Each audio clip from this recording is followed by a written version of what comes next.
আপনারা শুনছেন Bangla audio story channel ওরা গল্পে মত্ত। আজ আপনাদের শোনাব লেখক সুনীল গঙ্গোপাধ্যায়ের কলমে সন্তু কাকাবাবু সিরিজের গল্প পাহাড় চূড়ায় আতঙ্কের তৃতীয় পর্ব। বরফের ঝড়টা চলতে লাগলো সারা রাত ধরে। গম্বুজের ভেতরটা যেন ধোঁয়ায় ভরে গেছে। ওপরের জানালাটা ভালো করে বন্ধ করা যায়নি। পুরো বন্ধ করলেও ভেতরে কিছুক্ষণের মধ্যেই নিঃশ্বাসের কষ্ট হবে। খোলা জানালা দিয়ে ঝড়ের হাওয়ার ঝাপটা ঢুকছে, সেই জন্য একেবারে অসহ্য শীত। সন্তুর মনে হলো আজকের রাতটা যেন কাটবে না। এই রকম তীব্র বরফের ঝড় এখানে আগে আর একবারও সে দেখেনি। এখানে পৌঁছাবার দিনই ব্লিজার্ড উঠেছিল, কিন্তু তা চলেছিল মাত্র 2 ঘন্টা। শীতের জন্য সন্তু স্লিপিং ব্যাগের মধ্যে গোটা শরীরটাই ঢুকিয়ে নাকটা শুধু বাইরে রেখেছে। কাকাবাবু কিন্তু বিছানার ওপর বসে আছেন সোজা হয়ে, যেন তিনি ধ্যান করছেন। একসময় তিনি বললেন, তুই আর শুধু শুধু জেগে আছিস কেন সন্তু? তুই ঘুমো। সন্তু জিজ্ঞেস করল, তুমি ঘুমাবে না? কাকাবাবু বললেন, না, আমি একটু দেখি যদি হেলিকপ্টার আসে, কিংবা অন্য কেউ দরজা খুলে ঢোকার চেষ্টা করলেও আমাদের তৈরি থাকতে হবে। সন্তুর ঘুম আসে না। সে খুব মনোযোগ দিয়ে বাইরের আওয়াজ শোনবার চেষ্টা করে। যদি কোনো হেলিকপ্টারের আওয়াজ শোনা যায়, সেই হেলিকপ্টারে আসবে তাদের উদ্ধারকারীরা। অবশ্য হেলিকপ্টার আসবে কি না ওয়্যারলেসে কাকাবাবুর সঙ্গে সেই রকম পাকা কথা কিছু হয়নি। তাছাড়া এই রকম ঝড়ের মধ্যে হেলিকপ্টার ওড়ে নাকি? উদ্ধারকারীদেরও তো প্রাণের ভয় আছে। একসময় রাত্রি শেষ হয়ে ভোর হলো। এখানে ভোরবেলা পাখি ডাকে না। আকাশে জমাট মেঘ কিংবা বরফের ঝড় থাকলে ভোরের আলোও দেখা যায় না। দিনের বেলাতেও অন্ধকার থাকে। ভোরের একটু আগেই ঝড় থেমেছে। ওপরের জানালার কাছে দেখা যাচ্ছে খানিকটা ফ্যাকাশে আলো। সন্তু প্রাণপণে জেগে থাকার চেষ্টা করেও ঘুমিয়ে পড়েছিল এক সময়।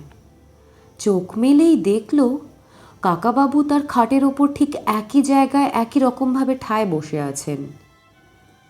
সন্তু জিজ্ঞেস করল, এখন কটা বাজে কাকাবাবু? কাকাবাবু বললেন, সকাল হয়ে গেছে, 8:30 বাজে। এবার উঠে পড়, ঝড়টাও থেমে গেছে বলে মনে হচ্ছে। সন্তু স্লিপিং ব্যাগের জিপ টেনে খুলে বাইরে বেরিয়ে এলো। হঠাৎ যেন শীত কমে গেছে অনেকখানি। দুদিকে হাত ছড়িয়ে সে শরীরের আড়মোড়া ভাঙল। তখন সন্তুর মনেই নেই যে তারা গম্বুজের মধ্যে বন্দী। কাকাবাবু বললেন, রাত্রিরে আর কিছু হয়নি, হেলিকপ্টারটাও এলো না, কি জানি ওরা কি করছে। অমনি সন্তুর আবার মনে পড়ে গেল সব। তাদের কেউ উদ্ধার করতে না এলে এই গম্বুজের মধ্যে তাদের মরতে হবে। এখান থেকে তাদের বেরোবার আর কোনো উপায়ও নেই। সন্তু গিয়ে গম্বুজের দরজাটা আরও একবার ঠেলে দেখল। সেটা আগের মতনই বন্ধ। সন্তু কিংবা কাকাবাবুর সাধ্য নেই সেটা খোলার। কাকাবাবু বললেন, ফ্লাক্সের মধ্যে চা করে রেখেছি, 2-1টা বিস্কুট আর চা খেয়ে নে। তারপর তুই বসে বসে পাহারা দিবি, আমি ঘুমোবো। অপেক্ষা করা ছাড়া তো আর কিছুই করার নেই এখন। চা খাওয়ার আগেই সন্তু একবার ওপরে উঠে গেল জানালার কাছে। ঝড় থেমে গেছে অনেকক্ষণ আগে। বাইরেটা একেবারে ধপধপ করছে, এমন সাদা। নতুন বরফের ওপর আলো পড়লে যেমন আলো টিকরে বেরোয়, দূরের বরফ ঢাকা প্রান্তরকে মনে হয় আয়নার মতন। চারিদিকে এমন এমন সৌন্দর্য, অথচ এর মধ্যেও যে কত রকম বিপদ রয়েছে তা বোঝাই যায় না। নিচে নেমে এসে সন্তু চা আর 4খানা বিস্কুট খেয়ে নিল, কিন্তু তার আরও খিদে পাচ্ছে। অথচ খাবারও বেশি নেই স্টকে। এমন বন্দী হয়ে কতদিন থাকতে হবে কে জানে। 2-3 দিনের মধ্যেই ফুরিয়ে যাবে সব খাবার। কাকাবাবু বিছানায় শুয়ে পড়লেন টান টান হয়ে। চোখ বুজে বললেন, রিভলভারটা আমার পাশেই রইল। কেউ যদি আচমকা দরজা খুলে ফেলে, কোনো কথা না বলে সোজা গুলি চালাবি। পারবি তো? সন্তু ঘাড় নাড়ল। কাকাবাবু একটু পরেই ঘুমিয়ে পড়লেন। সন্তু দরজাটার দিকে চেয়ে বসে রইল চুপ করে। কিন্তু এইরকমভাবে আর কতক্ষণ বসে থাকা যায়? কাল দুপুরের পর থেকেই তারা এই গম্বুজের মধ্যে বন্দী। পুরো একটা দিনও কাটেনি, তবু যেন মনে হচ্ছে কতকাল ধরে তারা এখানে আছে। সন্তু ভাবল, জেলখানায় যারা বন্দী থাকে তাদের কি অবস্থা হয়। অবশ্য জেলখানার বন্দীরা অন্য মানুষজন দেখতে পায় কিংবা গলার আওয়াজ শুনতে পায়। এই জায়গাটা যে সাংঘাতিক নিস্তব্ধ, তাই সময়কেও এখানে লম্বা মনে হয়। সময় কাটাবার জন্য সন্তু তার মাকে একটা চিঠি লিখতে শুরু করলো। শিয়াংবচি থেকে মাকে শেষ চিঠি লিখেছিল সন্তু। এখান থেকে চিঠি পাঠাবার কোনো উপায়ও নেই। এই গম্বুজ থেকে জীবন্ত অবস্থায় বেরোতে পারবে কিনা তারও কোনো ঠিক নেই। তবু চিঠি লেখা যাক। কোনো না কোনো একদিন এখানে কেউ নিশ্চয়ই আসবে, তখন চিঠিটা পেয়ে মায়ের কাছে পৌঁছে দেবে। চিঠিখানা অর্ধেক মাত্র লেখা হয়েছে, এই সময় দরজায় দুম করে একটা শব্দ হলো। শব্দটা যত জোরে হলো, সন্তুর বুকের মধ্যেও যেন তত জোরে আওয়াজ হলো একটা। হাত থেকে পড়ে গেল কলমটা। আরও দুবার শব্দটা হলো। সন্তু তাকিয়ে দেখল, সেই শব্দেও কাকাবাবু জাগেননি। সে টপ করে রিভলভারটা তুলে নিয়ে উঠে দাঁড়ালো। তখন বাইরে থেকে কে যেন জিজ্ঞেস করলো, এনিবডি ইনসাইড দেয়ার? মানুষের গলার আওয়াজ পেয়েই যেন সন্তুর বুকে প্রাণ ফিরে এলো। সে অসম্ভব উৎসাহের সঙ্গে চেঁচিয়ে বলল, ইয়েস, উই আর হিয়ার। বাইরে থেকে কেউ একজন জিজ্ঞেস করলো, code number, any code number? Santu বলল, wait, please wait, I am calling my uncle. ততক্ষণে কাকাবাবু জেগে উঠেছেন। তিনি জিজ্ঞেস করলেন, কি হয়েছে? সন্তু বলল, বাইরে লোক এইমাত্র এলো, কি জিজ্ঞাসা করছে। কাকাবাবু ক্রাচ ছাড়াই এক পায়ে লাফাতে লাফাতে চলে এলেন দরজার কাছে। সন্তুর হাত থেকে রিভলভারটা নিয়ে জিজ্ঞেস করলেন, হু ইজ দেয়ার? বাইরে থেকে একজন জিজ্ঞেস করল, মিস্টার রায়চৌধুরী। কাকাবাবু বললেন, peak number 114, is that base? Please open the door. সঙ্গে সঙ্গে দরজার উপর আওয়াজ হতে লাগলো দমাস দমাস করে। তারপর বাইরে থেকে ওরা কিছু বলতেই কাকাবাবু সন্তুর ঘাড় ধরে বললেন, পিছিয়ে আয় শিগগির। সন্তুরা ততক্ষণে সরে এসেছে। কাকাবাবু ফিসফিস করে বললেন, ওরা গুলি করে তালা ভাঙছে। ওরা কখন এলো? হেলিকপ্টারের আওয়াজ শুনতে পেলাম না তো। কাকাবাবু তো ঘুমিয়েছিলেন, সন্তু জেগে থেকেও শুনতে পায়নি। চিঠি লেখায় সে এমনই মগ্ন ছিল। বাইরে থেকে এবার ওরা দরজাটা ঠেলছে। সন্তুর মনে পড়ল এদিক থেকেও ছিটকিনি বন্ধ। সে ছুটে গিয়ে ছিটকিনিটা খুলে দিতেই দরজা খুলে গেল। পুরো সামরিক পোশাক পরা দুজন লোক ঢুকলেন ভেতরে। একজন নেপালি, অন্যজন ভারতীয়। দুজনেরই হাতে ছোট্ট মেশিন গানের মতো অস্ত্র। নেপালি অফিসারটি ইংরেজিতে জিজ্ঞাসা করলেন, কি হয়েছে মিস্টার? কাকাবাবু বললেন, কারা আমাদের আটক করে রেখেছিল, আমাদের প্রাণে মেরে ফেলতে চেয়েছিল, অনেক গুরুতর কথা আছে। সন্তু আর কিছু না শুনে ছুটে বেরিয়ে গেল বাইরে। তার এখন নাচতে ইচ্ছে করছে। সে প্রথমেই বরফের মধ্যে ডিগবাজি খেলো 2 বার, তারপর 2 হাত তুলে বৈষ্ণবদের ভঙ্গিতে নাচতে শুরু করলো। খানিকটা দূরে থেমে আছে একটা হেলিকপ্টার। তার সামনের পাখাটা এখনো ঘুরছে। চালকের আসনে বসে আছে একজন নেপালি। যে দুজন মিলিটারি অফিসার গম্বুজের মধ্যে ঢুকেছেন তাদের একজন নেপাল সরকারের প্রতিনিধি, অন্যজন ভারত সরকারের। একজনের নাম জং বাহাদুর রানা, অন্যজন গুরুদত্ত বর্মা। দুজনেই কাকাবাবুর দুহাত ধরে ঝাঁকুনি দিলেন। তারপর রানা বললেন, আপনার কিছু হয়নি তো মিস্টার রায়চৌধুরী? আমরা যে ঠিক সময়ে আসতে পেরেছি সেজন্য আমরা আনন্দিত। কি হয়েছিল বলুন তো ব্যাপারটা? কাকাবাবু বললেন, বলছি, অনেকটা সময় লাগবে। সত্যি আপনারা ঠিক সময়ে এসেছেন। আসুন, বসা যাক। বর্মা বললেন, বাইরের লোকটি কে? কাকাবাবু অবাক হয়ে জিজ্ঞাসা করলেন, বাইরের লোক? বাইরে আবার কোন লোক? আর কেউ তো ছিল না। বর্মা বললেন, ওই লোকটাই কি তাহলে দরজা বন্ধ করে দিয়েছিল? কিন্তু বেচারি নিজেই শেষটায়। কাকাবাবু বললেন, কিছুই বুঝতে পারছি না তো। চলুন তো দেখি বাইরে কোন লোক। কাকাবাবু ক্রাচ বগলে নিয়ে বাইরে বেরিয়ে এলেন। গম্বুজের দরজাটা খোলার পর বাইরে যে জায়গাটা দরজায় ঢাকা পড়ে গেছে সেখানে বরফের মধ্যে টানটান হয়ে শুয়ে আছে একজন মানুষ। এক নজর দেখলেই বোঝা যায় লোকটি মরে একেবারে কাঠ হয়ে গেছে। লোকটি একজন চীনা, বছর ৩৫-এর মতন বয়স, পরনে প্যান্ট শার্ট। কাকাবাবু হাঁটু গেড়ে বসে দেহটা উল্টে দিলেন। কোথাও কোনো আঘাতের চিহ্ন নেই। লোকটির মৃত্যু হলো কিভাবে?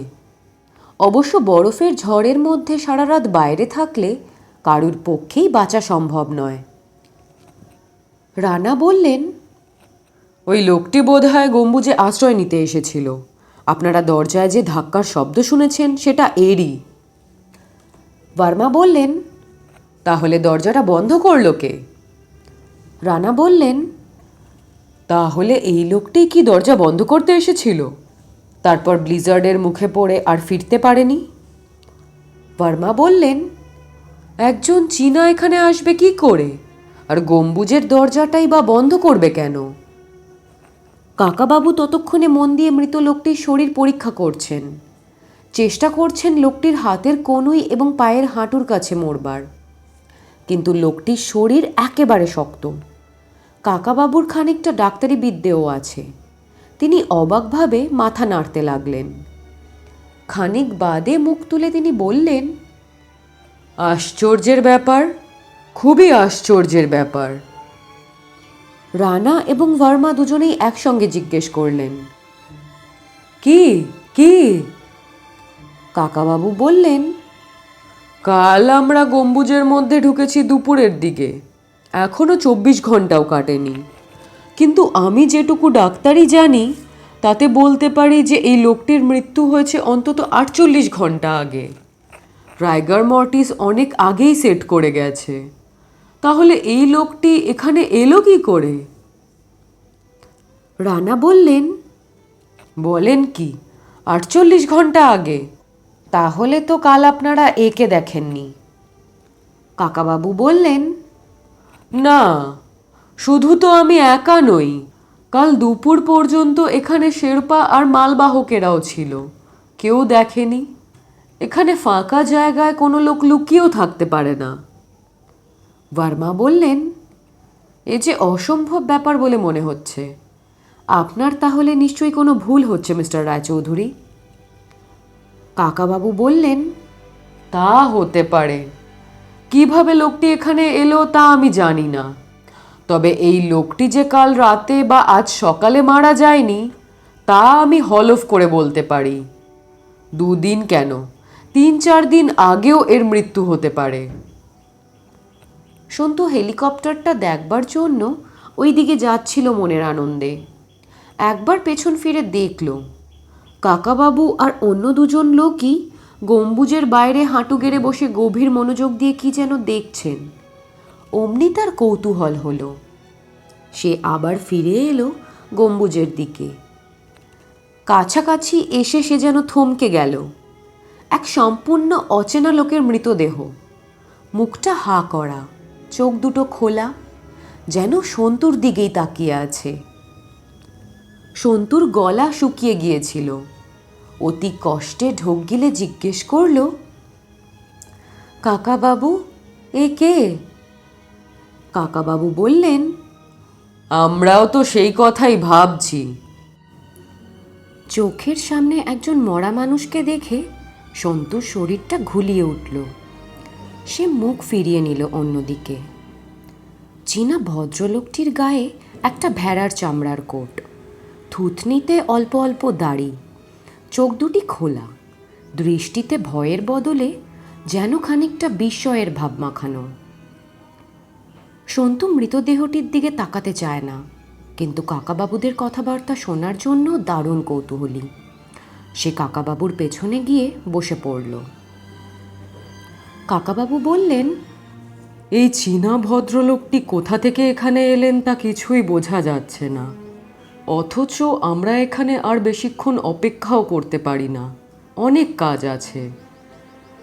বর্মা বললেন, তাহলে এই মৃতদেহটি কি এখানেই পড়ে থাকবে? একে তাহলে এখানেই কবর দেওয়া হোক।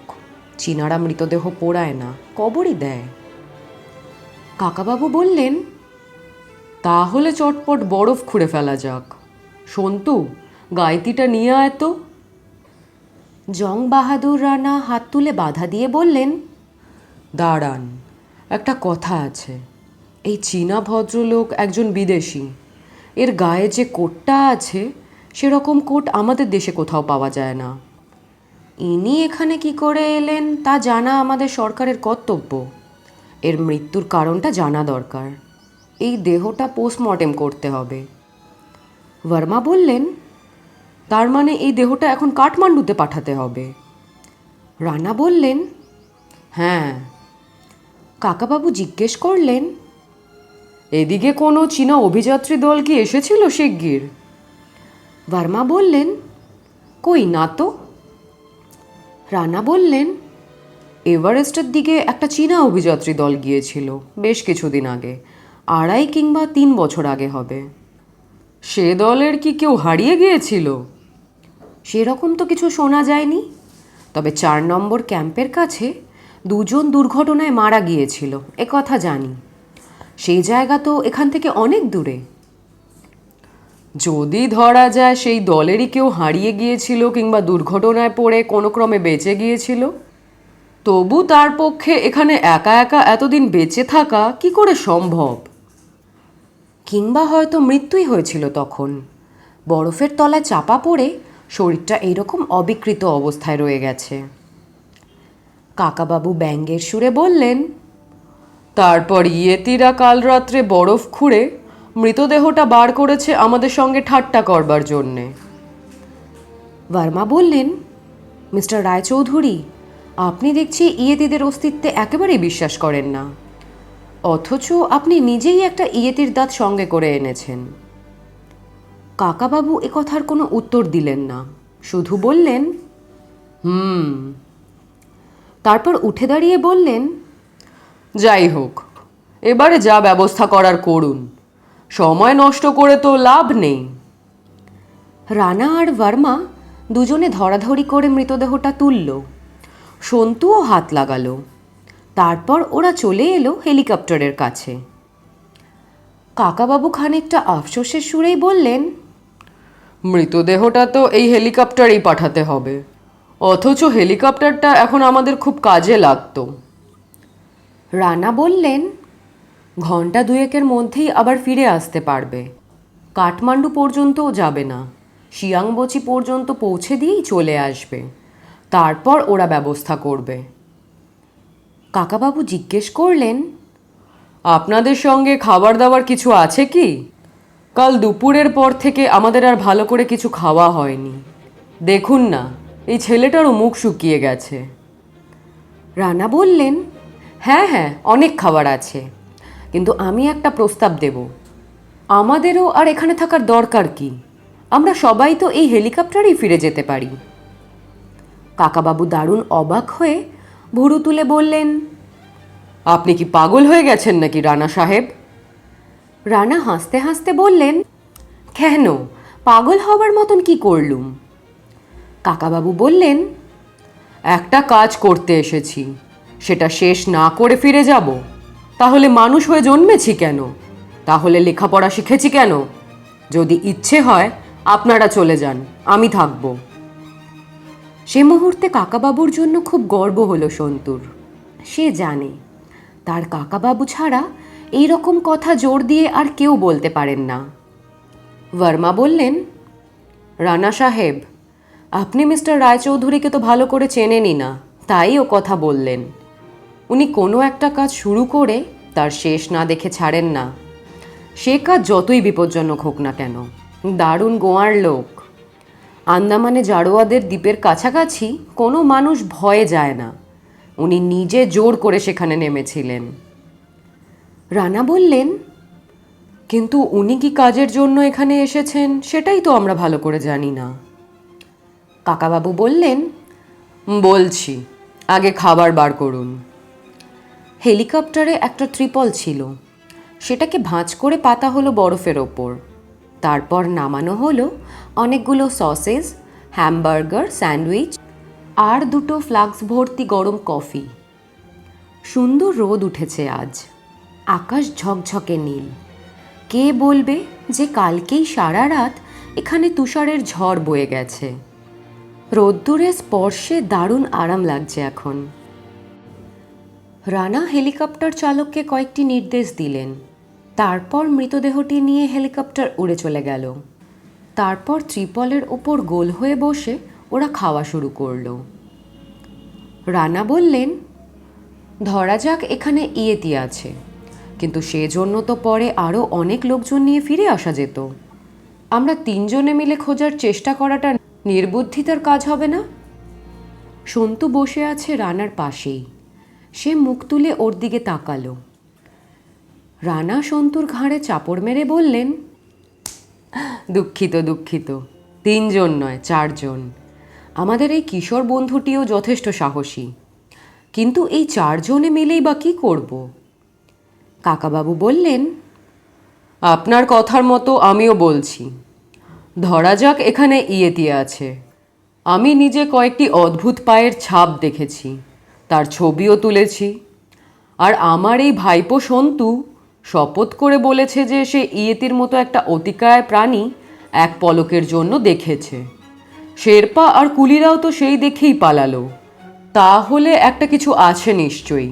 কিন্তু বর্মা কাকাবাবুর কথার মাঝখানে বাধা দিয়ে বললেন, আচ্ছা মিস্টার রায়চৌধুরী, ওই শেরপা আর কুলিরাই কি আপনাদের গম্বুজের মধ্যে আটকে রেখে দরজা ওই রকমভাবে বন্ধ করে দিয়ে যায়নি তো? সন্তু বলল, না, তা হতে পারে না।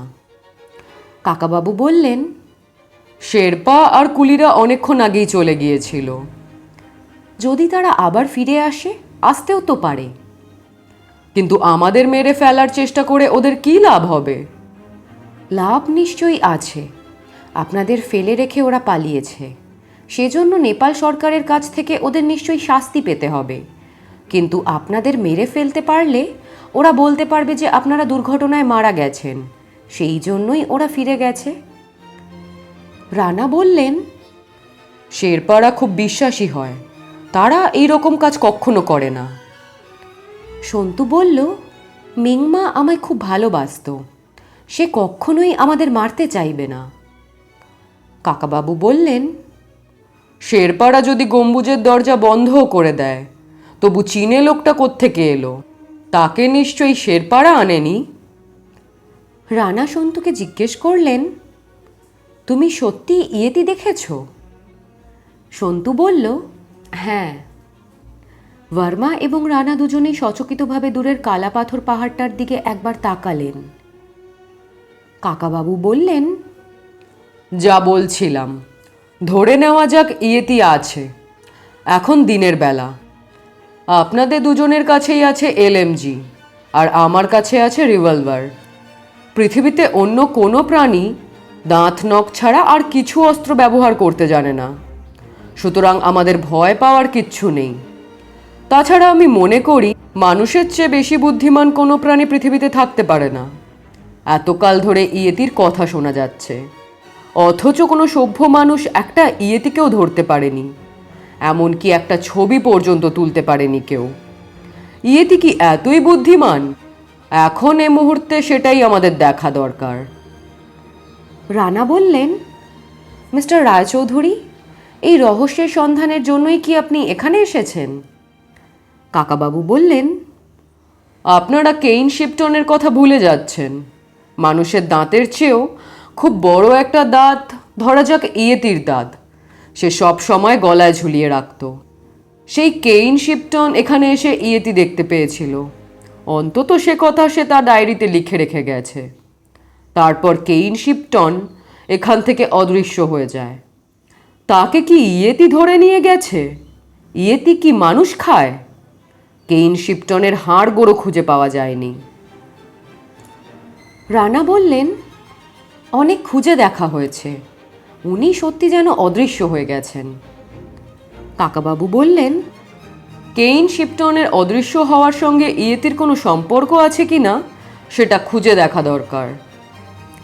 ভার্মা জিজ্ঞাসা করলেন, আপনি কি সেই জন্যই একটা ইয়েতির দাঁত সঙ্গে করে নিয়ে এসেছেন, যদি আপনিও অদৃশ্য হয়ে যেতে পারেন? কাকাবাবু এতক্ষণ বাদে হাসলেন। হাসতে হাসতেই বললেন, সত্যি কথা বলতে কি, আমি সেই জন্যই এখানে এসেছি। আমি অদৃশ্য হওয়ার বিদ্যেটা শিখতে চাই। রানা বললেন, তাহলে আপনি এখন কি করতে চান? কাকাবাবু বললেন, আমরা সবাই মিলে এক্ষুনি কালাপাথরের দিকে এগোই না। রানা বললেন, হেলিকপ্টারটা ফিরে আসা পর্যন্ত অপেক্ষা করলে হয় না? ঘন্টা 2-1-এর মধ্যেই তো ফিরে আসবে। কাকাবাবু বললেন, হেলিকপ্টারে গেলে কিছুই দেখা যাবে না। অবশ্য হেলিকপ্টার আমাদের কাজে লাগবে পরে। চলুন আমরা নিজেরাই হেঁটে যাই, অন্তত সন্তু যেখানে ইয়েতি দেখতে পেয়েছিল সেই পর্যন্ত। দিনের আলো এখনো অনেকক্ষণ পর্যন্ত থাকবে। ভার্মা বললেন, চলুন তাহলে যাওয়া যাক। কাকাবাবু নিজেই আগে উঠে দাঁড়ালেন, তারপর বললেন, কেইন শিপটন যে দলের সঙ্গে এসেছিল তারপর আর কোনো অভিযাত্রী দল এই পথ দিয়ে এভারেস্টে যায়নি। আর একটা জাপানি দল এসেছিল, তারা এই জায়গা দিয়েই ফিরে যায়। কি যেন একটা রহস্যময় অসুখ হয়েছিল তাদের। রানা জিজ্ঞেস করলেন, খাবারের পাত্র আর কফির ফ্লাক্স দুটো এখানেই থাক তাহলে? কাকাবাবু বললেন, হ্যাঁ, এখানে তো চোরের ভয় নেই, আর আশা করি ইয়েতিরা কাপ ডিশ কিংবা ফ্লাক্স ব্যবহার করে না। সন্তু হঠাৎ চেঁচিয়ে উঠল, কাকাবাবু, ওই দেখুন! সকলে একসঙ্গে মুখ ঘুরিয়ে তাকালো। গম্বুজটার পাশ দিয়ে নীল কোট পরা একজন লোক এইদিকে হেঁটে আসছে। রানা আর ভার্মা সঙ্গে সঙ্গে তাদের লাইট মেশিন গান দুটি তুলে ধরলেন সেই লোকটির দিকে। কাকাবাবু রিভলভার বার করলেন, কিন্তু একটুক্ষণ পরেই সন্তু আবার হাত তুলে বলল, মারবেন না, মারবেন না। নীল কোট পরা লোকটা দুহাত তুলে তুলে ছুটে আসছে ওদেরই দিকে। ঠিক ছুটতে পারছে না, লাফিয়ে লাফিয়ে আসছে বরফের ওপর দিয়ে। রানা আর ভার্মা লাইট মেশিন গান উঁচিয়ে আছেন লোকটির দিকে। একটু কাছে আসতেই দেখা গেল লোকটা মিংমা। কাকাবাবু বললেন, এ তো আমাদের একজন শেরপা। সন্তু বলল, আমি আগেই চিনতে পেরেছিলাম। মিংমা কাছে এসে হাঁটু গেড়ে বসে পড়ল জোর হাত করে, তারপর বলল, সাব। কাকাবাবু জিজ্ঞেস করলেন, কি হয়েছে? রাস্তায় তোমাদের কোনো বিপদ ঘটেছে? ফিরে এলে কেন? মিংমা বলল, সাব, আমি মাফি মানতে এসেছি। আপনাদের ছেড়ে চলে যাওয়ার পর আমার দিলের মধ্যে বহুত দুঃখ হচ্ছিল। আমি জবান দিয়েছিলাম আপনাদের সঙ্গে যাব। শেরপা কখনো জবান নষ্ট করে না, কখনো ভয় পায় না। জং বাহাদুর রানা মিংমার দিকে কটমট করে তাকিয়ে নেপালি ভাষায় জিজ্ঞেস করলেন, তুমি আবার কেন ফিরে এসেছো? সত্যি করে বলো, যদি কোনো মতলব থাকে। কাকাবাবু তাকে বাধা দিয়ে বললেন, থাক, এখানে আর কোনো নাটক করার দরকার নেই। মিংমা, তুমি কি আমাদের সঙ্গে যেতে চাও? তুমি না যেতে চাইলেও আমাদের কোনো ক্ষতি নেই, আর যদি যেতে চাও তো আসতে পারো। মিংমা বলল, সাব, আমি আর আপনাদের সঙ্গ ছাড়ব না। আপনাদের জন্য আমি জান দিতেও তৈয়ার। আপনাদের ছেড়ে চলে যাওয়ার পর আজ সকালে আমার মন বলল, ওরে মিংমা, তুই এ কি করলি? একজন খোরা বাঙালি ভয় পেল না, আর তুই সেরপার বাচ্চা হয়ে জানের ডরে ভেগে এলি? ছিয়া ছিয়া ছিয়া। কাকাবাবু বললেন, বেশি কথায় সময় নষ্ট করার কোনো দরকার নেই, চলো তাহলে এগোনো যাক। মিংমা কাকাবাবুর কাঁধের হ্যাভারস্যাকটা প্রায় জোর করেই নিজে নিয়ে নিল। তারপর বলল, আঙ্কেল সাব, আপনার যদি হাঁটতে কষ্ট হয় তাহলে এই মিংমা আপনাকে কাঁধেও করে নিয়ে যেতে পারে। কাকাবাবু তাকে ধমক দিয়ে বললেন, আবার বেশি কথা বলছো, এগো, তোমরা সামনে সামনে চলো। মিংমাকে পেয়ে সন্তু খুব খুশি। মিংমার মতন হাসি খুশি ছটফটে মানুষটি যে ভয় পেয়ে তাদের ছেড়ে পালাবে, এটা যেন সে কিছুতেই বিশ্বাস করতে পারছিল না। সেই মিংমার পাশে চলতে চলতে জিজ্ঞেস করল, তোমরা কত দূর চলে গিয়েছিলে? মিংমা বলল, সে কথা থাক সন্তু সাব, ও কথা ভাবতেই আমার শরম লাগছে। কাল রাতে তোমাদের কোনো বিপদ হয়নি তো? সন্তু বলল, হ্যাঁ, দারুণ বিপদ। কারা যেন আমাদের গম্বুজের দরজা বন্ধ করে দিয়েছিল বাইরে থেকে। মিংমা দারুণ অবাক হয়ে বলল, সে কি, এখানে কে দরজা বন্ধ করতে আসবে? আপনা আপনি দরজা টাইট হয়ে যায়নি তো? জং বাহাদুর রানা জিজ্ঞেস করলেন, বাইরে থেকে লোহার পাটি দিয়ে বন্ধ করা হয়েছিল। ইয়েটি তো এরকমভাবে দরজা বন্ধ করতে পারে না। তাহলে কে করেছিল? তোমরা কেউ করনি তো? মিংমা চোখ গোল গোল করে বলল, আমরা কেন? আমরা কেন দরজা বন্ধ করব? রানা বললেন, সাহেবদের মেরে ফেলতে পারলেই তো তোমাদের সুবিধে ছিল, তাহলে আর কেউ তোমাদের নামে কোনো দোষ দিতে পারতো না। মিংমা বলল, আমি পশুপতিনাথজির নামে ক্রিয়া কেটে বলছি, ওরকম কাজ আমরা কখনো করি না। তাছাড়া কাল রাতে আমরা বহুত দূরে ছিলাম। ভার্মা জিজ্ঞাসা করলেন, মিংমা, তুমি সত্যি ইয়েটি দেখেছ? মিংমা বলল, ইয়েটি ছিল কিংবা और कुछ ছিল, क्या मालूम, लेकिन একটা बहुत बड़ा জানোয়ার কা মাফিক कुछ देखा। ঠিক কোন জায়গাটা দেখেছিলে? ওই যে সামনে কালা পাথর নামে পাহাড়টা আছে, ঠিক ওর নজদিকে। আমাদের ওই জায়গাটা দেখাতে পারবে? হ্যাঁ সাব, আমরা তাহলে এখন ওই জায়গাটা পর্যন্তই যাব। কি বলেন মিস্টার রায়চৌধুরী? কাকাবাবু একটু পিছিয়ে পড়েছিলেন। দূর থেকে বললেন, হ্যাঁ, আপনারা এগিয়ে যান। বর্মা বললেন, আমরা মাঝে মাঝে দাঁড়াচ্ছি আপনার জন্য। কাকাবাবু বললেন, তার দরকার নেই, আপনারা এগিয়ে যান, আমি ঠিক ধরে ফেলবো আপনাদের। জানেন তো, slow and steady wins the race. Rana বললেন, তা ঠিক, আপনার বেশি কষ্ট করার দরকার নেই মিস্টার রায়চৌধুরী, আপনি আস্তে আস্তে আসুন। কাল সারা রাত তুষারপাতের জন্য খুব পাতলা ঝুড়ো ঝুড়ো বরফ জমে আছে চারিদিকে। কাকাবাবুর ক্রাচ দুটো গেঁথে যাচ্ছে সেই বরফে, সেই জন্য হাঁটতে খুবই অসুবিধে হচ্ছে তার। কিন্তু নিজের অসুবিধের কথা কারুকে জানতে দিতে চান না তিনি। রোদ্দুরের তাপে এক এক জায়গার বরফ গলে জল হয়ে আছে, সেখানে যে কোনো মুহূর্তে পা পিছলে যেতে পারে। জং বাহাদুর রানা একবার আছাড় খেয়ে পড়তেই মিংমা তাকে গিয়ে টেনে তুলল। তারপরেই পড়লেন বর্মা, কিন্তু কাকাবাবু একবারও আছাড় খেলেন না। সকলের থেকে খানিকটা পেছনে তিনি আসতে লাগলেন খুব সাবধানে, পা টিপে টিপে। সন্তু পাতলা শরীর নিয়ে বেশ এগিয়ে যাচ্ছে তরতর করে। আকাশ আজ খুবই পরিষ্কার। এই রকম দিনে এভারেস্টের চূড়া দেখা যায়। কালা পাথর পাহাড়টার জন্য এখান থেকে এভারেস্ট আড়ালে পড়ে গেছে। সন্তু এখানে এসে কয়েকবার এভারেস্টের চূড়া দেখে গেছে, তার নিজের ক্যামেরায় ছবিও তুলেছে। তবু আরও একবার দেখতে পাবে বলে উত্তেজনা জাগছে তার শরীরে। বিশাল মহান কিছুর কাছাকাছি এলেই মানুষ একটু অন্যরকম হয়ে যায়।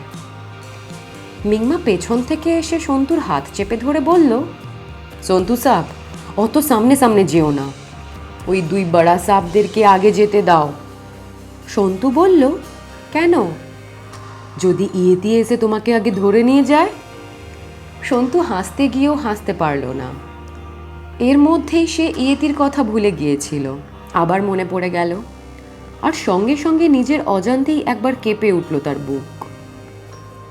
জোর করে সাহস এনে সে বলল, 2খানা এলএমজি আছে আমাদের সঙ্গে, ইয়েতি কি করবে? মিংমা ফিসফিস করে বলল, সন্তু সাব, ইয়েটি ভ্যানিস করে নিয়ে যেতে পারে।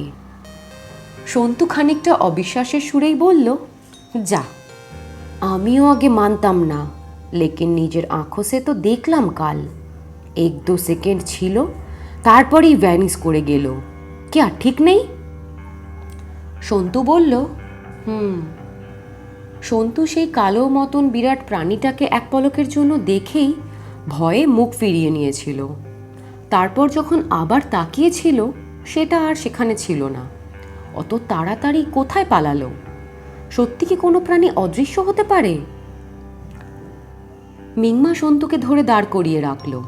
বর্মা আর রানা খানিকটা পিছিয়ে পড়েছিলেন। ওরা এগিয়ে এলেন। সন্তুর বরফের ওপর দিয়ে হাঁটা বেশ অভ্যাস হয়ে গেছে, কিন্তু রানা আর বর্মার অসুবিধে হচ্ছে বেশ। ওরা আরও বেশি সাবধান হয়ে গেছেন।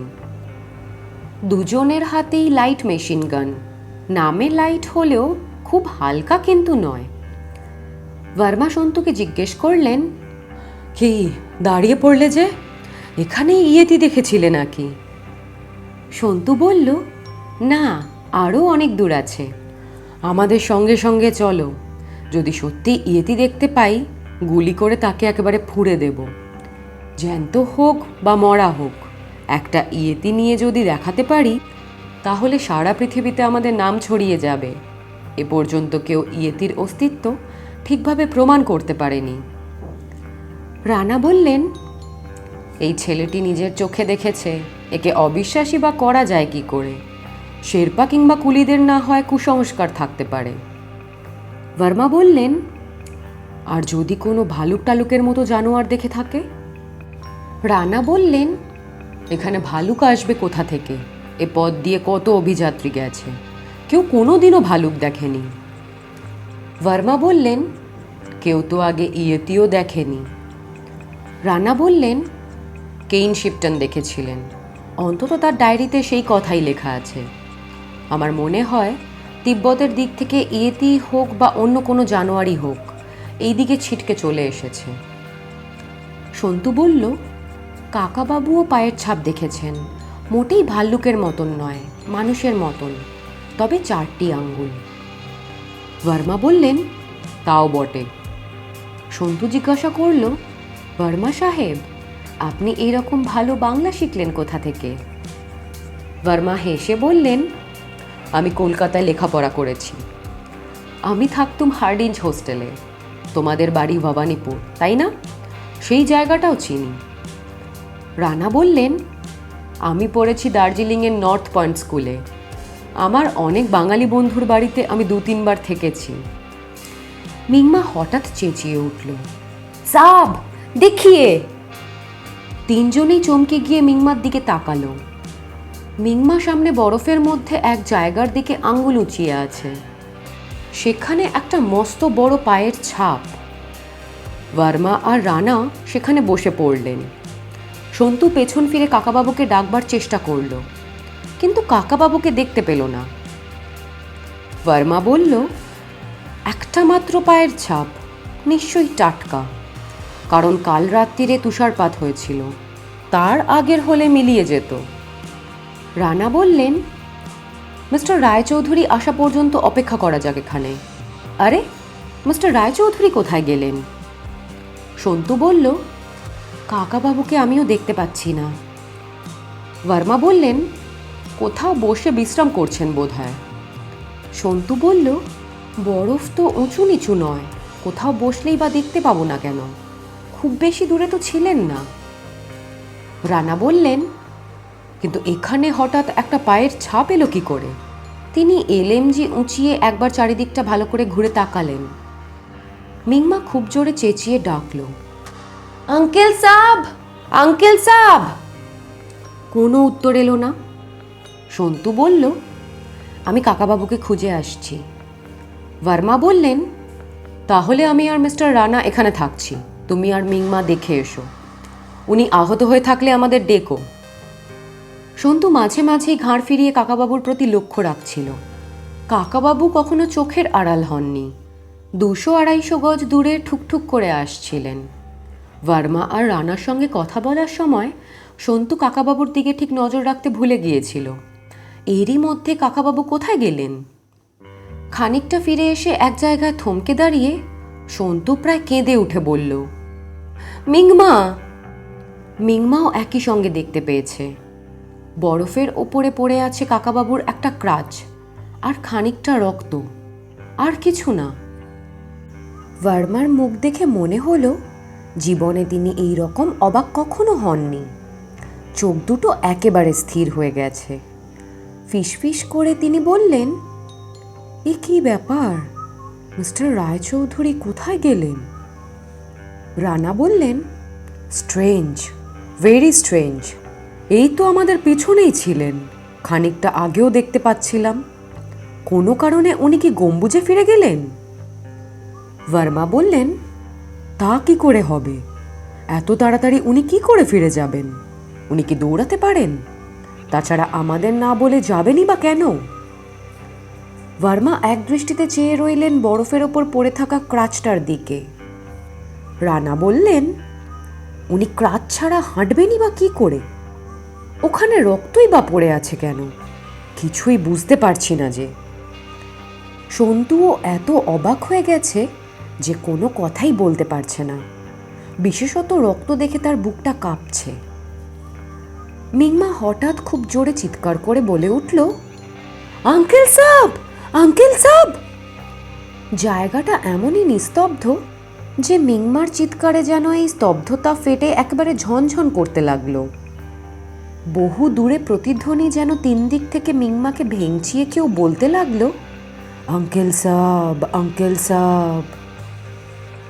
মিংমা আরও 2বার ডাকতেই রানা বললেন, থাক, আর চিৎকার করতে হবে না। মিস্টার রায়চৌধুরী কি আমাদের সঙ্গে লুকোচুরি খেলবেন নাকি? ভার্মা বললেন, ইয়েতি অদৃশ্য হতে পারে, এ কথা আমিও শুনেছি। কোনো ইয়েতি এসে যদি মিস্টার রায়চৌধুরীকে ধরে নিয়ে যায়? রানা বললেন, ইয়েটি? আপনিও ইয়েটিতে বিশ্বাস করেন? ভার্মা বললেন, তাছাড়া আর কি ব্যাখ্যা হতে পারে বলুন তো?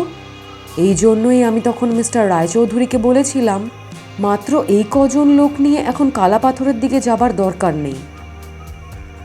মিংমা এই সময় বরফের ওপর শুয়ে পড়ে গিরগিটির মতন আস্তে আস্তে এগোতে লাগলো কাকাবাবুর ক্রাচটার দিকে। ভার্মা বললেন, ও ওই রকম করছে কেন? রানা বললেন, ও দেখতে চাইছে ওখানে কোনো ক্রিভার্স আছে কিনা। একমাত্র চোরা কোনো ক্রিভার্সের মধ্যে পা দিয়েই মিস্টার রায়চৌধুরী নিচে ডুবে যেতে পারেন। ভার্মা যেন নিজের অজান্তেই ভয় পেয়ে কয়েক পা পিছিয়ে গিয়ে দাঁড়ালেন। তারপর বললেন, আমরাও তো ওইখান দিয়েই এসেছি।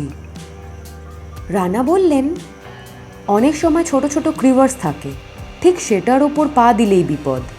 মিংমা ঠিক কাজই করছে, শুয়ে থাকলে হঠাৎ তলিয়ে যাওয়ার ভয় থাকে না। সন্তু বলল, রক্ত? ওখানে রক্ত কি করে আসবে? বরফের ওপর পড়ে গেলে তো বেশি জোরে লাগে না, রক্তও বেরোয় না সচরাচর। মিংমা একটু একটু করে এগিয়ে গিয়ে ক্রাচটাকে ধরে ফেলল। তারপর বরফের ওপর চাপড় মারতে লাগলো জোরে জোরে। গুঁড়ো গুঁড়ো বরফ ছিটকাতে লাগলো সেই আঘাতে, কিন্তু স্পষ্টই বোঝা গেল সেখানকার বরফের মধ্যে কোনো গর্ত টর্ত নেই।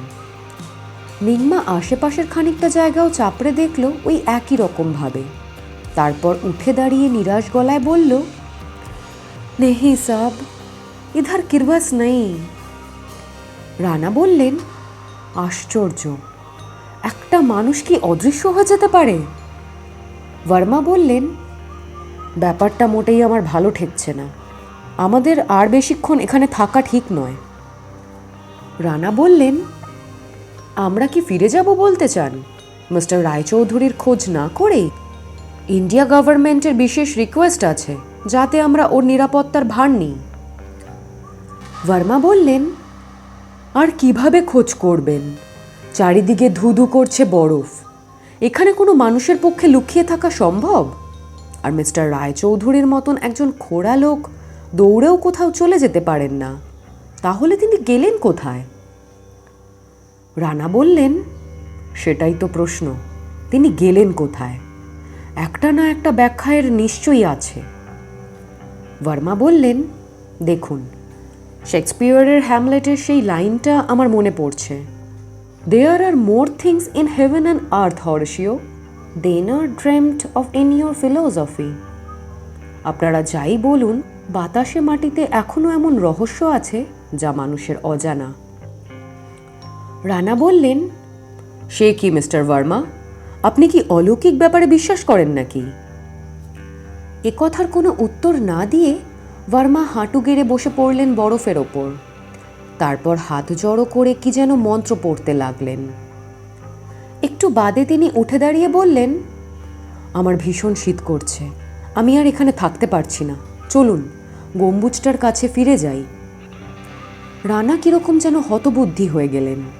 আপন মনেই বললেন, গম্বুজের কাছে ফিরে যাব, তাহলে মিস্টার রায়চৌধুরীর কি হবে?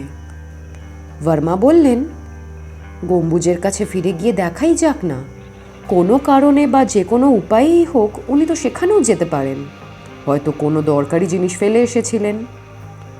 রানা বললেন, গম্বুজটা কত দূরে? উনি অত দূরে ফিরে গেলেন আর আমরা টেরও পেলুম না। ভার্মা এবার একটু বিরক্ত হয়েই বললেন, উনি আমাদের সামনে কোথাও যাননি, এ কথা তো ঠিক। ওকে খুঁজতে হলে আমাদের পেছন দিক দিয়ে খুঁজতে হবে। এ মুহূর্তে আমার অসম্ভব শীত করছে, পা দুটো যেন জমে যাচ্ছে একেবারে, আর বেশিক্ষণ এখানে থাকলে আমিও মরে যাব। সন্তু রানার মুখের দিকে চেয়ে বলল, আমি একটা কথা বলবো। রানা বললেন, কি? ভার্মা বললেন, চলো গম্বুজের মধ্যে চলো, সেখানে বসে তোমার সব কথা শুনবো। সন্তু বলল, আমরা এখানে আসার পর একদিন আমি একটা ক্রিভার্সের মধ্যে পড়ে গিয়েছিলাম, ওই মিংমাই আমাকে টেনে তুলেছিল। মিংমা বলল, হ্যাঁ সাব।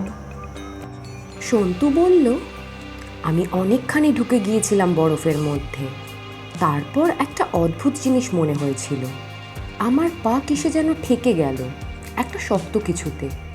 আমার ধারণা সেটা একটা লোহার পাত। ভার্মা এবং রানা দুজনেই একসঙ্গে জিজ্ঞেস করলেন, কি কি?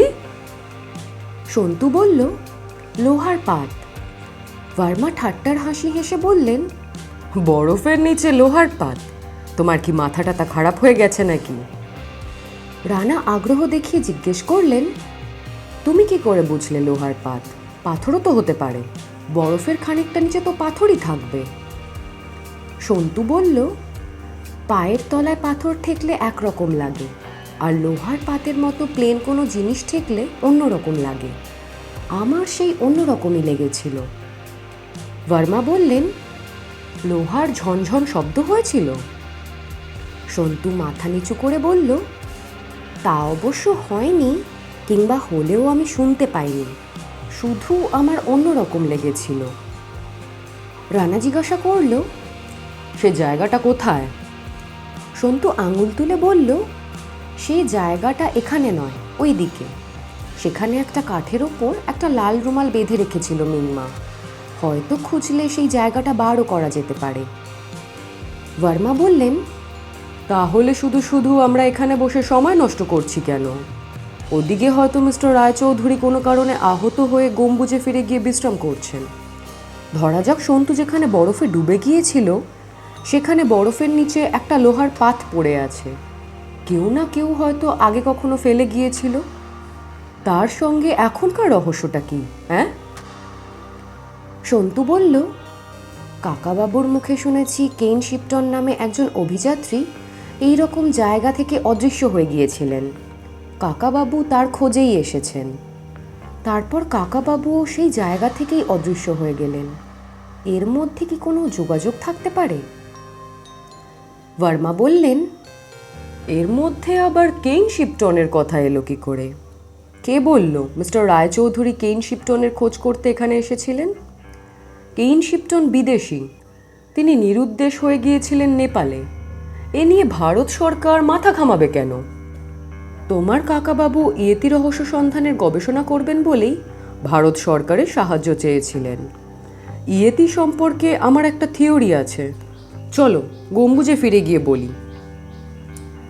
রানা সন্তুর দিকে ফিরে জিজ্ঞেস করলেন, তুমি কি বলতে চাইছিলে?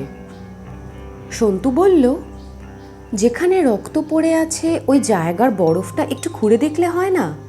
যদি ওর নিচে কিছু থাকে। ক্রাচ ছাড়া কাকাবাবুর পক্ষে তো কোথাও যাওয়া সম্ভব নয়। ভার্মা বললেন, মিংমা তো দেখলো যে ওখানকার বরফ শক্ত, তার নিচে তোমার কাকাবাবু যাবেন কি করে? মিছিমিছি বরফ খুঁজে লাভ নেই কোনো। চলুন মিস্টার রানা, গম্বুজের দিকে চলুন, আমি আর থাকতে পারছি না। রানা গম্ভীরভাবে বললেন, আপনার যদি খুব শীত করে তাহলে আপনি গম্বুজের দিকে এগোন মিস্টার ভার্মা। এই ছেলেটি যখন বলছে তখন বরফ খুঁড়েই দেখা যাক। মিস্টার রায়চৌধুরীর জন্য সব রকমের চেষ্টা করতে আমরা বাধ্য। ভার্মা বললেন, আকাশের অবস্থাটা একবার দেখুন। সবাই ওপরের দিকে তাকিয়ে দেখল, সত্যি আকাশের অবস্থা হঠাৎ আবার বদলে গেছে। কি সুন্দর ঝকঝকে রোদ ছিল কিছুক্ষণ আগেও, এখন কালো কালো মেঘ উড়ে আসছে যেন কোথা থেকে। যে কোনো সময় বৃষ্টি নামতে পারে, অথবা ঝড় ওঠাও কিছু আশ্চর্য নয়। ঝড়ের মধ্যে বাইরে এরকমভাবে থাকা বেশ বিপজ্জনক। মিংমা তার কাঁধের ঝোলা থেকে একটা গাইতি বার করল আর বলল, আমি ঝটপট খুঁড়ে দেখছি সাব, বেশি টাইম লাগবে না। বলা মাত্রই সে ঝপাঝপ কোপ মারতে লাগলো বরফের মধ্যে। দারুণ মজবুত মিংমার শরীর, তার হাত চলল একেবারে যন্ত্রের মতন। সন্তু তার খুব কাছে গিয়ে দাঁড়ালো। দেখতে দেখতে মিংমা অনেকখানি গর্ত খুঁড়ে ফেলল। ভার্মা আর রানা এসে সেই গর্তের মধ্যে উঁকি দিলেন। দুজনেরই মুখে সন্দেহ, সত্যি একজন মানুষ এতখানি শক্ত বরফের মধ্যে তলিয়ে যাবেন কি করে? একসময় মিংমার গাঁইতির ঠং করে শব্দ হলো আর সন্তু চমকে উঠল সঙ্গে সঙ্গে। মিংমা আরও 2-3 বার গাঁইতি চালিয়েই থেমে গেল। এত ঠান্ডার মধ্যেও পরিশ্রমে তার কপালে ঘাম জমেছে। বাঁ হাত দিয়ে ঘাম মুছে সে সন্তুর দিকে তাকিয়ে করুণ গলাতেই বলল, লোহার পাত না আছে সন্তু সাব, পাথর হ্যায় পাথর। নিচু হয়ে সে এক টুকরো পাথর তুলেও আনলো। ভার্মা বললেন, বলেছিলাম না নিছকই পণ্ডশ্রম। রানা বললেন, তাই তো। ভার্মা বললেন, আর দেরি করবেন না, ঝড় উঠবে, শিগগির চলুন। রানা বললেন, হ্যাঁ, আর এখানে থাকার কোনো মানে হয় না, চলুন যাওয়া যাক। মিংমা সন্তুর হাত ধরে বলল, চলো সন্তু সাব। সন্তু খুব জোরে নিজের ঠোঁট কামড়ে ধরল। লোকজনের সামনে সে কখনো কাঁদতে চায় না, কিন্তু তার মনে হলো তারা যেন কাকাবাবুকে এখানে অসহায় অবস্থায় ফেলে রেখেই চলে যাচ্ছে। অথচ ঝড়ের মধ্যে এখানে দাঁড়িয়ে থাকাও যায় না। ঝড় তখনই উঠল না বটে, কিন্তু আকাশটা ক্রমশ বেশি কালো হয়ে আসতে লাগলো। ওরা সবাই মিলে ফিরে চলল গম্বুজের দিকে। ভার্মা বললেন, ঝড় উঠলে আরও কি বিপদ হবে জানেন? হেলিকপ্টারটা ফিরতে পারবে না, তাহলে সারা রাত আমাদের এই ভুতুরে গম্বুজের মধ্যেই থাকতে হবে। ওরে বাপ রে বাপ, এখানে সত্যি ভুতুরে কাণ্ড ঘটছে। আর কেউ কোনো কথা বলল না। প্রায় 40 মিনিট হেঁটে ওরা এসে পৌঁছলো গম্বুজটার কাছে। মিংমা দৌড়ে গিয়ে গম্বুজটার ভেতরে ঢুকে পড়ল। একটু পরেই গম্বুজের ওপর জানালার কাছে দাঁড়িয়ে মিংমা বলল, নেহি সাব, আঙ্কেল সাব ইধার ভি নেহি হ্যায়। রানা বললেন, যা, শেষ আশাটাও গেল। প্রায় তক্ষুনি ফটফট শব্দ পাওয়া গেল আকাশে। হেলিকপ্টারটা ফিরে আসছে। ভার্মা বললেন, বাহ, চমৎকার, তাহলে রাত্রে আর এখানে থাকতে হবে না। চলুন চলুন, আর দেরি করবেন না। সন্তু বলল, আমরা এখান থেকে চলে যাব? ভার্মা বললেন, হ্যাঁ, আমি চলে যেতে চাইছি বলে কি তোমরা আমাকে ভীতু ভাবছ? যে শত্রুকে চোখে দেখা যায় তার সঙ্গে লড়তে আমি কখনো ভয় পাই না, কিন্তু অদৃশ্য শত্রুর সঙ্গে লড়াই করতে আমি জানি না। তোমার কাকাবাবু যে মিসিং সে খবর ভারত সরকারকে এক্ষুনি জানাতে হবে, তারপর বড় সার্চ পার্টি এনে খুঁজতে হবে তাকে। রানা চিন্তিতভাবে বললেন, আপনি ঠিকই বলেছেন, এখানে আর থেকে কোনো লাভ নেই, ঝড় আসবার আগেই আমাদের ওড়া উচিত। সন্তু হঠাৎ বলল, আমি যাব না। ভার্মা বললেন, তুমি যাবে না? সন্তু ওদের থেকে খানিকটা দূরে সরে গিয়ে গোয়ারের মতন আবার বলল, আমি কিছুতেই যাব না, কিছুতেই না। তারপর ওরা দুজনে অনেক করে বোঝাবার চেষ্টা করলো সন্তুকে। সন্তু কিছুতেই রাজি হলো না। সার্চ পার্টি তো আসবেই, ততদিন পর্যন্ত সন্তু এই গম্বুজের মধ্যেই অপেক্ষা করবে। ভার্মা বললেন, ছেলেটা পাগল হয়ে গেছে নাকি, এখানে একা একা থাকবে? মিংমা বলল, আমি সন্তু সাবের সঙ্গে থাকতে পারি। শেষ পর্যন্ত সেই ব্যবস্থাই হলো। আর দেরি করার উপায় নেই বলে রানা আর ভার্মা উঠে পড়লেন হেলিকপ্টারে। ওদের বললেন গম্বুজের লোহার দরজাটা ভেতর থেকে বন্ধ করে রাখতে, কাল সকালেই আবার হেলিকপ্টার ফিরে আসবে। প্রবল গর্জন করে আবার হেলিকপ্টারটা উঠে গেল ওপরে। গম্বুজের দরজার কাছে দাঁড়িয়ে রইল সন্তু আর মিংমা।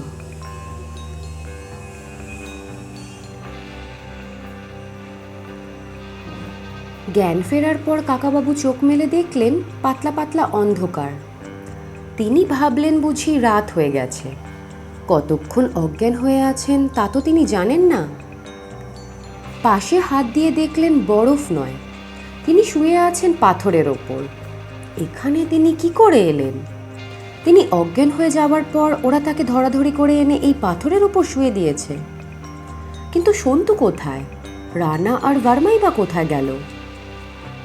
কাকাবাবু ডাকলেন, সন্তু, সন্তু। তারপরই তার মনে পড়ল, তিনি তো হঠাৎ অজ্ঞান হয়ে যাননি। কেউ তার মাথায় খুব শক্ত কোনো জিনিস দিয়ে মেরেছিল। তিনি মাথায় হাত দিয়ে দেখলেন মাথায় চটচট করছে রক্ত, এখনও বেশ ব্যথাও আছে। তাহলে সত্যি কেউ তাকে মেরে অজ্ঞান করে এখানে নিয়ে এসেছে। কাকাবাবু এবার উঠে বসলেন। তার হাত পা বাঁধেনি কেউ। কোটের পকেটে হাত দিয়ে দেখলেন এবং খুবই আশ্চর্য হয়ে গেলেন, রিভলভারটাও সেখানেই আছে। কাকাবাবু চোখে অন্ধকারটা সইয়ে নিলেন। ওপর দিকে তাকিয়ে আকাশ দেখতে পেলেন না। মনে হলো একটা কোনো মস্ত বড় গুহার মধ্যে তিনি আছেন। বাঁদিকে অনেক দূরে খানিকটা ধোয়া ধোয়া মতন অস্পষ্ট আলো ভেসে বেড়াচ্ছে। সেই আলোটা কিসের তা তিনি বুঝতে পারলেন না। এপাশ ওপাশ হাতড়েও তিনি ক্রাচ দুটো খুঁজে পেলেন না। তিনি একটা দীর্ঘশ্বাস ফেললেন। ক্রাচ দুটো না থাকলে তিনি অসহায় হয়ে পড়েন, ইচ্ছে মতন চলাফেরাও করতে পারেন না। তিনি আবার ভাবলেন, যে বা যারাই তাকে ধরে আনুক, রিভলভারটা নিয়ে নেয়নি কেন? বেশ দূরে থেকে তিনি মানুষের গলার আওয়াজ শুনতে পেলেন। কান খাড়া করে তিনি কথাগুলো বোঝবার চেষ্টা করলেন, কিন্তু কিছুই বুঝতে পারলেন না। তার মনে হলো কে যেন মাইক্রোফোনে কিছু বলছে। কথার শেষে ঝনঝন শব্দ হচ্ছে একটা। সব ব্যাপারটাই তার অবিশ্বাস্য মনে হচ্ছে। হিমালয়ে এই বরফের রাজ্যে মাইক্রোফোন? তিনি মাথাটা ঝাঁকুনি দিয়ে বুঝতে চাইলেন যে তিনি এখনো ঘুমিয়ে আছেন কিনা।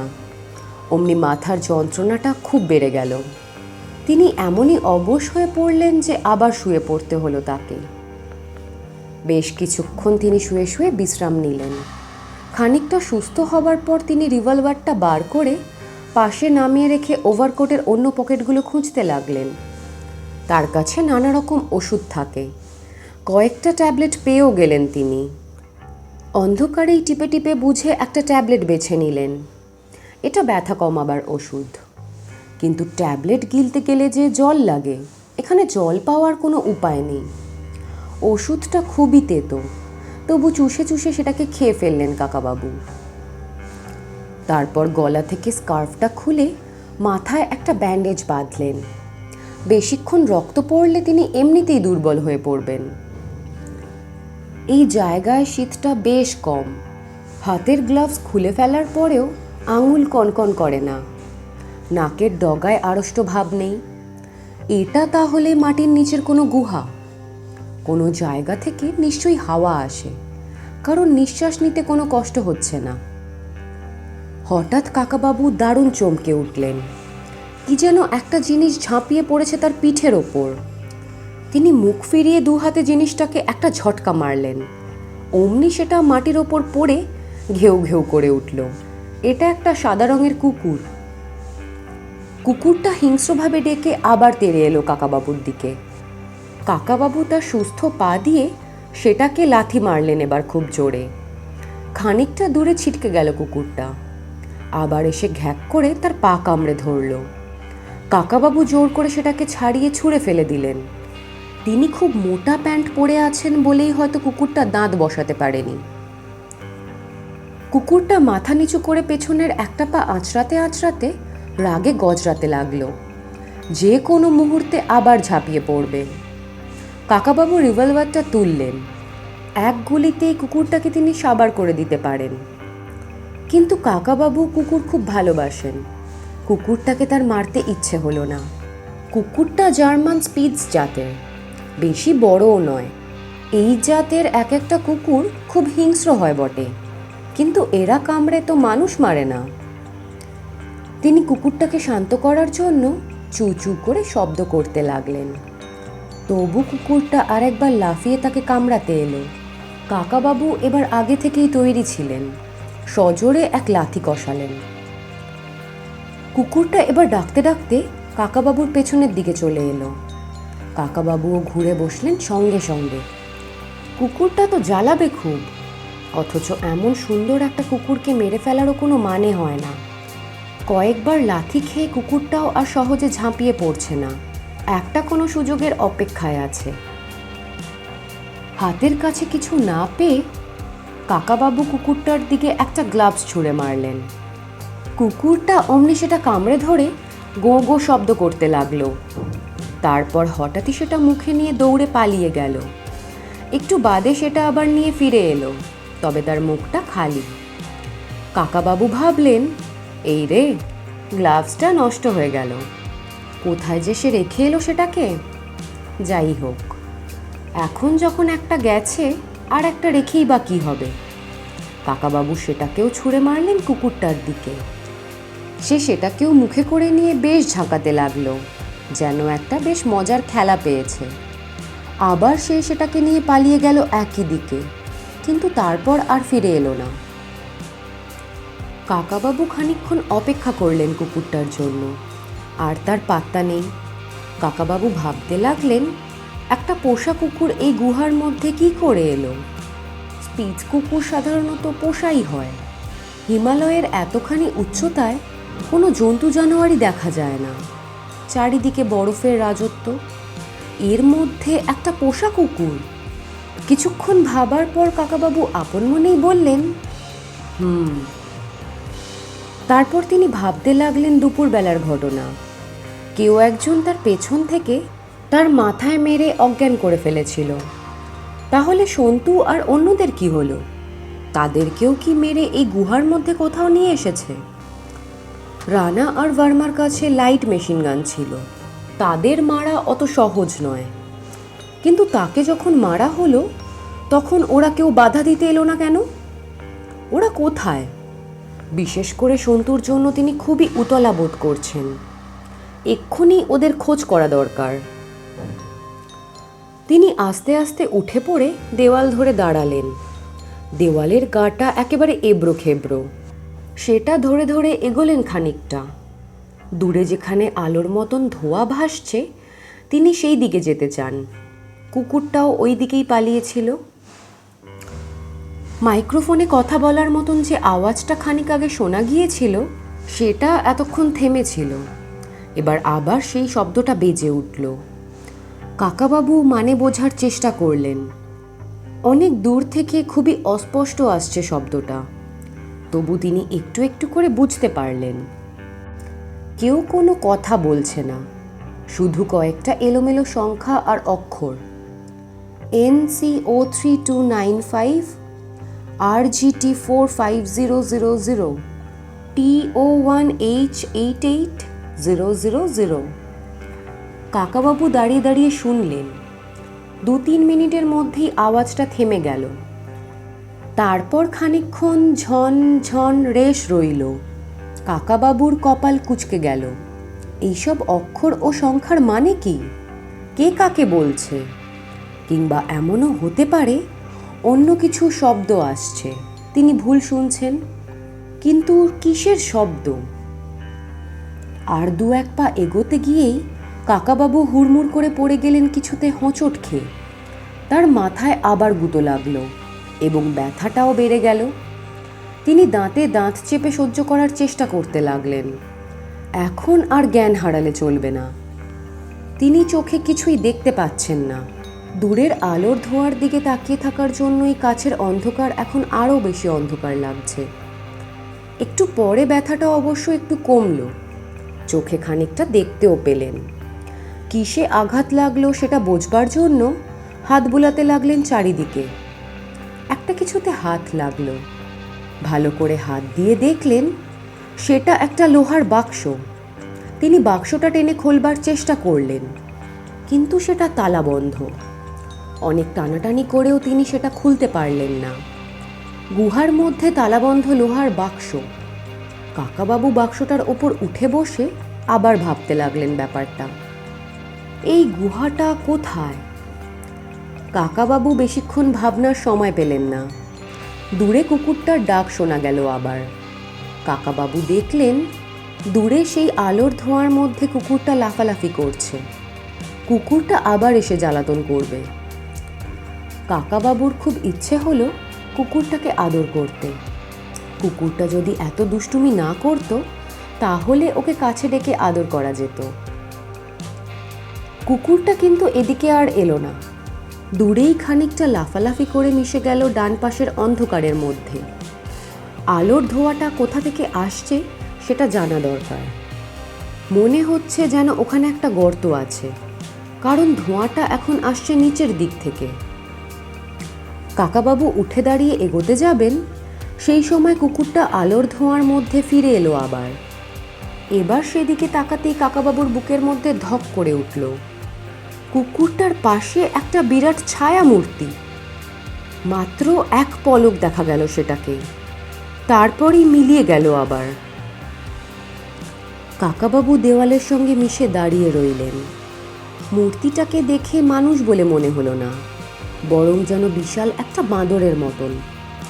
লেজ আছে কিনা বোঝা গেল না, কিন্তু বাঁদরের মতন সামনের দিকে খানিকটা ঝুঁকে দাঁড়িয়েছিল। কাকাবাবু বুঝলেন এই রকম মূর্তি সন্তু আর মিংমারা দেখেছে, এই তবে ইয়েতি। কাকাবাবু রিভলভারটা শক্ত করে ধরে রইলেন। আবার কুকুরটা ডেকে উঠল। আবার মূর্তিটাকেও দেখা গেল, আবার মিলিয়ে গেল। এই রকম 2-3 বার হলো। কাকাবাবু বুঝতে পারলেন না ব্যাপারটা কি হচ্ছে ওখানে। তারপর সেই বিশাল বাঁদরের মতন মূর্তিটা আলোর ধোঁয়ার মধ্যে এসে দাঁড়ালো। তারপর আর মিলিয়ে গেল না। কুকুরটা ওর চারিদিকে ঘুরে ঘুরে ডাকছে আর লাফাচ্ছে, কিন্তু কুকুরটা ওই মূর্তিটাকে কামড়াবার চেষ্টা করছে না। একসময় মূর্তিটা খপ করে 2 হাতে তুলে নিল কুকুরটাকে। কাকাবাবু ভাবলেন এইবার ও বুঝি কুকুরটাকে মেরে ফেলবে। তিনি রিভলভারের সেফটি ক্যাচটা খুলে ওদিকে টিপ করলেন, কিন্তু মূর্তিটা কুকুরটাকে মারল না, মাটিতে ছুঁড়ে দিল। কুকুরটা ডাকতে ডাকতে ছুটে এলো কাকাবাবুর দিকে। কাকাবাবু লোহার বাক্সটার ওপরে গিয়ে দাঁড়ালেন। একপাশে দাঁড়িয়ে থাকা অবস্থায় তিনি লাথি ছুঁড়তে পারবেন না। কুকুরটা যদি ঝাঁপিয়ে কামড়াতে আসে তাহলে তিনি 2 হাত দিয়ে তাকে আটকাতে অন্তত পারবেন। কুকুরটা খানিকটা এসে আবার ফিরে গেল মূর্তিটার কাছে। সেখানে কয়েকবার ডেকে আবার এদিকে ফিরল। তখন মূর্তিটাও এক পা করে আসতে লাগলো এদিকে। কাকাবাবু প্রায় নিঃশ্বাস বন্ধ করে রইলেন। মূর্তিটা দুলে দুলে আস্তে আস্তে হাঁটছে, সোজা এই দিকেই আসছে। আলোর ধোঁয়াটা ওর পেছনে বলে কাকাবাবু ওর মুখ দেখতে পাচ্ছেন না। কুকুরটা কাকাবাবুর একেবারে সামনে এসে ঘেউ ঘেউ করতে লাগলো। কাকাবাবু সেদিকে মনোযোগ না দিয়ে একদৃষ্টে চেয়ে রইলেন প্রাণীটার দিকে। আর লুকোবার কোনো উপায় নেই। প্রাণীটা আসছে তারই দিকে। তার থেকে 5-6 হাত দূরে এসে দাঁড়িয়ে পড়ল। কাকাবাবু রিভলভারটা সোজা তুলে ধরলেন প্রাণীটার বুকের দিকে। প্রাণীটা তার চেয়েও লম্বা, কিন্তু যত বড় বাঁদরই হোক না কেন, রিভলভারের এক গুলিতে ঠান্ডা হয়েই যাবে। প্রাণীটা একদৃষ্টে কাকাবাবুর দিকে খানিকক্ষণ চেয়ে থেকে বিকট একটা আওয়াজ করল, অনেকটা যেন অট্টহাসির মতন। কাকাবাবু ওর চোখ থেকে চোখ সরালেন না। প্রাণীটার চোখ দুটো গোল ধরনের, ভুরু নেই, সারা গায়ে বাঁদরের মতন বড় বড় লোম, হাত দুটো খুব লম্বা। প্রাণীটা দুহাত তুলে আবার একটা ভয়ঙ্কর চিৎকার করে এগোতে লাগলো কাকাবাবুর দিকে। স্পষ্টই সে কাকাবাবুকে আক্রমণ করতে চায়। কাকাবাবুও খুব দ্রুত চিন্তা করতে লাগলেন, এটা যদি ইয়েতি হয় তবে এটাকে মেরে ফেলা উচিত হবে না। পৃথিবীর কেউ কখনো জ্যান্ত ইয়েতি ঠিক মতন দেখেনি। রহস্যময় প্রাণী হিসেবে এটাকে বাঁচিয়ে রাখা দরকার, কিন্তু কাকাবাবুর নিজের প্রাণও তো বাঁচাতে হবে। তিনি একবার ভাবলেন, ওকে একেবারে মেরে না ফেলে পায়ে গুলি করে আহত করলে কেমন হয়। সেই আওয়াজেও হয়তো সে ভয় পেতে পারে। রিভলভারের নলটা একটু নিচু করে তিনি ট্রিগার টিপলেন, কিন্তু গুলি বেরোলো না। শুধু খট করে একটা আওয়াজ হলো। কাকাবাবু ব্যস্তভাবে আবার ট্রিগার টিপলেন, এবারও গুলি বেরোলো না। ঠিক এক মুহূর্ত সময়ের মধ্যে তিনি বুঝতে পারলেন তার রিভলভারে গুলি নেই। তখন একটা ঠান্ডা ভয়ের স্রোত বয়ে গেল তার সারা শরীরে। এতক্ষণ আপনারা শুনছিলেন লেখক সুনীল গঙ্গোপাধ্যায়ের কলমে সন্তু ও কাকাবাবু সিরিজের গল্প পাহাড় চূড়ায় আতঙ্কের দ্বিতীয় পর্ব। এই ধরনের আরও নানান গোয়েন্দা থ্রিলার অ্যাডভেঞ্চার গল্প প্রতিনিয়ত শুনতে চাইলে ওরা গল্পে মত্ত চ্যানেলটি সাবস্ক্রাইব করে পাশে থাকা অল বেল বাটনটি ক্লিক করতে ভুলবেন না। এর ফলে এই চ্যানেলে আসতে থাকা সমস্ত আপকামিং গল্পের নোটিফিকেশন আপনি নিয়মিত পেতে পারবেন। ভুল ত্রুটি মার্জনীয়। সবাই সঙ্গে থাকবেন, গল্পে থাকবেন। ধন্যবাদ।